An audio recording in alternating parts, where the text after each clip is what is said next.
አንድ ከባድ ውስብስብና አንዳንዴም የኛ የማይመስል ርዕስ ነው። እሱም ማክሮ ኢኮኖሚ ነው። ይህን ቃል በዜና ወጃዎች፣ በጋዜጣ ርዕሶች እና በባለስልጣናት ንግግር ውስጥ ብዙ ሰምታችሁታል። ለብዙዎቻችን ማክሮ ኢኮኖሚ ሲባል ወደ አእምሮአችን የሚመጣው ትልልቅ የባንክ ህንጻዎች፣ ለመረዳት የሚከብዱ ግራፎች እና የቁጥሮች ጨዋታ ሊሆን ይችላል።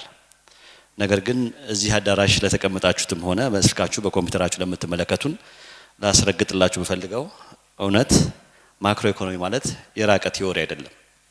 ማክሮ ኢኮኖሚ ማለት የኪስ ቦርሳችን መጠን፣ የልጆቻችን ትምህርት ቤት ክፍያ፣ ገበያ ስንወጣ የምናገኘው የጤፍ፣ የሽሮ፣ የቲማቲምና የሽንኩርት ዋጋ እንዲሁም ወሩ ሲያልቅ ወደ ኪሳችን የሚገባው ደሞዝ ወይንም ገንዘብ ያለው የመግዛት አቅም ማለት ነው። ባጭሩ ማክሮ ኢኮኖሚ ማለት ከብሔራዊ ባንክ ካዝና ተነስቶ የእያንዳንዳችን ቤት በር አንኳኩቶ ማዕድ ቤታችን ድረስ የሚዘልቅ ጉዳይ ነው። ስለዚህ ዛሬ በዚህ መድረክ ላነሳ የፈለኩት ዋና ሀሳብ ማክሮ ኢኮኖሚ እና የዕለት ተዕለት ኑሯችን የሚለውን ነው።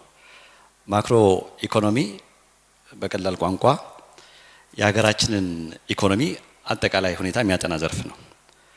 ባለፉት አመታት ኢትዮጵያ ከፍተኛ የሆነ የኢኮኖሚ ጣውረድ በሰላም እጦት፣ በወረርሽኝ እንደ ኮቪድ፣ ኮሌራ፣ አሁን ደግሞ ማርበርግ እንዲሁም በተለያዩ ዓለም አቀፋዊ ተጽዕኖዎች እንደ ዩክሬን ራሻ ጦርነት፣ እንደ እስራኤል ኢራን ጦርነት አስተናግዳለች።